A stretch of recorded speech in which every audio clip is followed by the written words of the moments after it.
बिस्मिल्लाहिर्रहमानिर्रहीम। अस्सलाम वालेकुम स्टूडेंट, कैसे हैं आप? उम्मीद करता हूँ आप सब लोग खैरियत से होंगे। स्टूडेंट, आज के लेक्चर नंबर 4 के अंदर मैं आप लोगों को खुशामदीद कहता हूँ। हमारा चैप्टर नंबर 4 एक्सरसाइज 4.5 इंशाअल्लाह ताला आज क्या हो जाएगी, वाइंड अप हो जाएगी। आज का हमारा जो आखिरी टॉपिक है वो आपके पास है जॉइंट इक्वेशन। ठीक है, सबसे पहले तो आपने ये सीखना है कि जॉइंट इक्वेशन होती क्या। ठीक है, याद रखिएगा, कोई भी दो स्ट्रेट लाइन लें और उनको आपस में क्या कर दें, मल्टीप्लाई कर दें। मल्टीप्लाई करने से जो इक्वेशन आएगी, ठीक है, वो आपके पास क्या होती है, जॉइंट इक्वेशन कहलाती है आपके पास। ठीक है स्टूडेंट, तो ज़रा गौर कीजिएगा। हम लोग क्या कर लेते हैं, कंसीडर कर लेते हैं टू स्ट्रेट लाइन्स। लेट आपके पास ax1 plus by1 plus c1 equal to 0 and ax2 plus by2 plus and c2 equal to 0 आपके पास। ठीक है, ये कोई भी दो स्ट्रेट लाइंस हैं। ठीक है, इन दोनों लाइंस को आपने क्या करना है, आपस में मल्टीप्लाई कर दें। ठीक है, ax2 प्लस by2 और प्लस c2 इक्वल टू आपके पास क्या आ जाएगा, 0 आ जाएगा। तो इन दोनों लाइनों को आपस में मल्टीप्लाई करने से जो इक्वेशन आपके पास बनेगी, बेसिकली वो आपके पास क्या होगी, जॉइंट इक्वेशन होगी आपके पास। क्लियर होगा स्टूडेंट? जॉइंट इक्वेशन को हम दो तरह से क्या कर सकते हैं, कैलकुलेट कर सकते हैं आपके पास। ठीक है, एक तो आपके पास क्या होगा, फार्मूलाज की मदद से। ठीक है, और एक आपके पास क्या होगा, स्लोप्स की मदद से भी हम उसको कैलकुलेट कर सकते हैं। ठीक है, अब मैंने आपको बताया था फर्स्ट लेक्चर के अंदर कि होमोजीनियस इक्वेशन आपकी कहाँ से पास हो रही होती है, ओरिजिन से। ठीक है, तो याद रखिएगा, दो फार्मूलाज आपने याद रखने हैं। पहले तो आपको पता होना चाहिए कि सेकंड डिग्री जो आपके पास क्या आती है, homogeneous equation ax² plus 2hxy plus by का स्क्वायर इक्वल टू 0। ठीक है, सेकेंड डिग्री होमोजीनियस इक्वेशन है। ठीक है, तो ज़रा गौर कीजिएगा, दो हमने m1 plus m2 is equal to -2h/b। ठीक है, एक तो ये फार्मूला आपने याद रखना है, और दूसरा m1 m2 आपके पास क्या होगा, a/b आपके पास होगा। मतलब आपको जो m1 m2 आपको जो शो डैट कर रहा है बच्चा, वो आपके पास किसको शो कर रहा है, आपके स्लोप्स को शो कर रहा है। तो m1 प्लस m2 आपका किसके बराबर होगा, -2h/b, और m1 और m2 आपके पास क्या होगा, आपके पास a/b आपके पास। ठीक हो गया।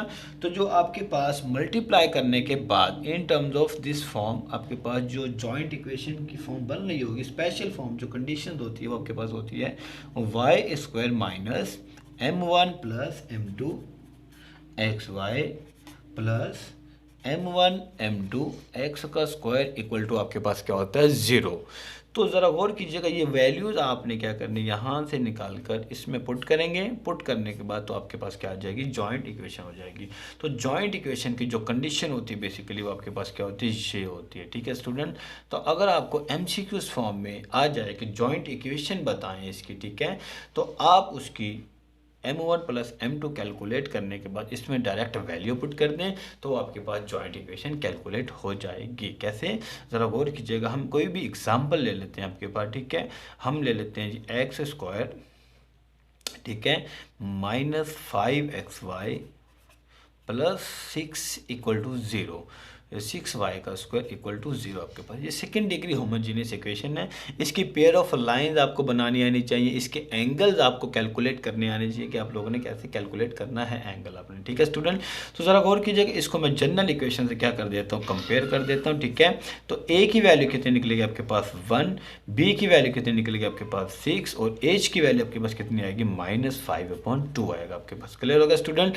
तो ये दो हमने तीन चीज़ें क्या करनी है, निकालनी, a की वैल्यू, b की वैल्यू और h की वैल्यू। हमने कंपेयर इसको इस तरह इसलिए किया क्योंकि हमने ये फार्मूला निकाल रहे हैं। तो m1 प्लस m2 किसके बराबर आ जाएगा, -2। h की वैल्यू आपके पास कितनी है स्टूडेंट, जल्दी से बता दें, -5/2, और b की वैल्यू आपके पास कितनी है, 6। तो 2 2 से कैंसिल, तो माइनस माइनस प्लस 5 कितना हो जाएगा, 6 हो जाएगा आपके पास। ठीक है, तो m1 और m2 आपके पास। ठीक है, m1 की किसके बराबर होता है, a/b। a की वैल्यू आपके पास कितनी है स्टूडेंट, 1, और b की वैल्यू आपके पास कितनी है, 6। तो आंसर क्या आ जाएगा, 1/6 आ जाएगा आपके पास। ठीक है, तो डायरेक्ट जॉइंट इक्वेशन निकालने के लिए जो फार्मूला मैंने आपको बता दिया है, स्पेशल कंडीशन है आपकी। ठीक है, इसमें जस्ट आप डायरेक्ट क्या कर दें, इसमें वैल्यू पुट कर दें। तो m+1 किसके बराबर आया था, 5/6 xy। ठीक है स्टूडेंट, और m1 m2 किसके बराबर आया था 1/6 एक्स स्क्वायर इक्वल टू 0, तो वाई स्क्वायर माइनस 5xy, ठीक है, 5xy plus x square equal to 0। तो ये आपके पास क्या आ गई है, इसकी जॉइंट इक्वेशन हमने क्या कर ली है, कैलकुलेट कर ली है। तो किसी भी सेकेंड डिग्री होमोजीनियस इक्वेशन की जॉइंट इक्वेशन आप डायरेक्ट मेथड से कैलकुलेट कर सकते हैं अगर एमसीक्यू फॉर्म में आ जाता है। अगर आपके क्वेश्चन में आ जाता है तो आपने उसको बच्चों कंप्लीट सॉल्व करना है, जिसको अभी हम सॉल्व करेंगे। तो ये अब मैंने आपको बता दिया कि डायरेक्ट मेथड से आपने इसको कैसे सॉल्व करना है। क्लियर होगा स्टूडेंट? तो अब हम चलते हैं अपने क्वेश्चन की तरफ, जो कि मोस्ट इंपॉर्टेंट क्वेश्चन है कि उसकी जॉइंट इक्वेशन हम लोगों ने कैसे कैलकुलेट करनी है। ठीक है, तो ये दो फार्मूलाज आप लोगों ने याद रखने। एक आपके पास m1 plus m2 is equal to -2h/b और m1 m2 is equal to a/b, और ये आपके पास एक स्पेशल कंडीशन है कि इसकी जॉइंट इक्वेशन की आपके पास। क्लियर होगा स्टूडेंट? तो अब हम क्या करते हैं, इसके क्वेश्चन की तरफ मूव करते हैं कि क्वेश्चन को सॉल्व करते हैं। क्या कहता है, find the joint equation of the line through the origin. तो याद रखिएगा तीन चीजें इसमें बताई गई होंगी आपको। एक तो आपके पास लाइन है, वो तो आपको पता लग गया, ठीक है। एक आपके पास है ओरिजिन, ठीक है, ओरिजिन आपके पास क्या होता है ये चीज, और दूसरी आपके पास क्या, परपेंडिकुलर। ठीक है स्टूडेंट, परपेंडिकुलर आपके पास एक ओरिजिन हो गया, दूसरा आपके पास क्या हो गया, परपेंडिकुलर। ओरिजिन क्या होता है, जहाँ पे एक्स और वाई दोनों की दोनों क्या होती हैं, जीरो होती है। ठीक हो गया। तो एक तो दूसरे आपके पास क्या, परपेंडिकुलर टू द लाइंस। इसका मतलब है लाइन, मतलब एक नहीं है, एक से ज्यादा लाइन है। ठीक है, परपेंडिकुलर। परपेंडिकुलर लाइंस आपके पास कौन सी होती हैं, ये जहाँ पे 90 डिग्री का एंगल बन रहा होगा, L1 और L2 आपके पास। और जब इन लाइनों का स्लोप, परपेंडिकुलर होती हैं दो लाइनें, उनके जो स्लोप का प्रोडक्ट होता है बेटा, वो आपके पास क्या होता है, -1 के इक्वल होता है आपके पास। क्लियर हो गया? और जब पैरेलल होती हैं तो उनका स्लोप क्या होता है, आपस में इक्वल। हमने क्या करना है, जॉइंट इक्वेशन को कैलकुलेट करना है।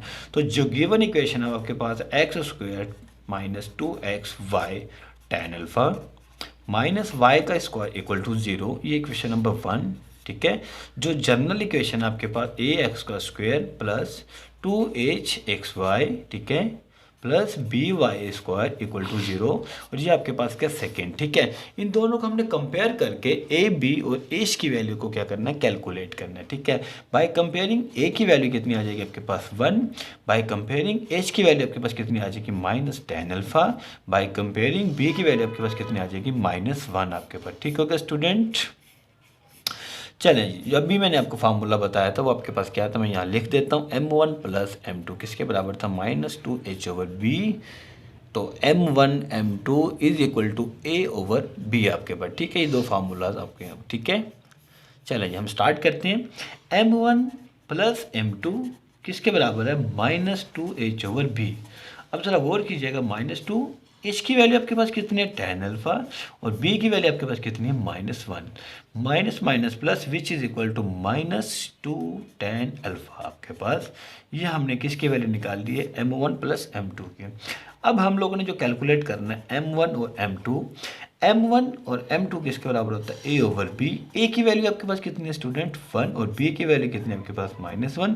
तो ये आपके पास क्या आ जाएगा, -1 आ गया। ठीक हो गया? तो हमने फर्स्ट काम तो कर दिया जॉइंट इक्वेशन के अंदर कि 1 और -1 आपने कैलकुलेट कर लिए हैं। अब हमने क्या करना है, जॉइंट इक्वेशन को बनाना है। ठीक है, तो अब जरा गौर कीजिएगा, आप लोगों ने क्या करना है, कंसीडर करनी है। ठीक है, consider two lines, consider two lines आपके पास कौन सी होंगी, देखिएगा। एक तो होगी y is equal to m1x plus c, ठीक है, और दूसरी होगी y is equal to m2x plus c. ठीक हो गया स्टूडेंट? दो लाइन हमने कंसीडर की आपस में। एक हमारे पास है y is equal to m1x plus c, और दूसरी आपके पास है y is equal to m2x plus c. तो उन्होंने बताया जो लाइन आप ले रहे हैं वो आपके पास कहाँ से पास हो रही है, ओरिजिन से। ठीक है, पासिंग, अब यहाँ लिखेंगे पासिंग थ्रू ओरिजिन आपके पास। ठीक है स्टूडेंट, ओरिजिन का मतलब क्या होता है, जिसमें एक्स कोऑर्डिनेट और वाई कोऑर्डिनेट दोनों के दोनों क्या होते हैं, जीरो होते हैं।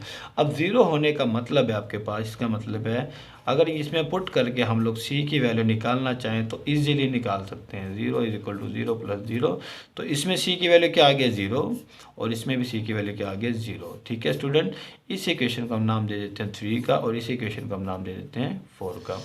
तो इसको हम पुट कर देते हैं पुट इन 3 और इसको हम पुट कर देते हैं पुट इन 4 आपके पास। ठीक होगा स्टूडेंट। अब ज़रा पुट करेंगे तो हमारे पास जो इक्वेशन बनेगी वो आपके पास बन जाएगी y is equal to m1x और ये बन जाएगी y is equal to m2x आपके पास। क्लियर होगा स्टूडेंट। अब ज़रा गौर कीजिएगा, दो लाइन हमारे पास आ गई हैं। एक आपके पास आ गई है y is equal to m1x और दूसरी आ गई आपके पास y is equal to m2x आपके पास।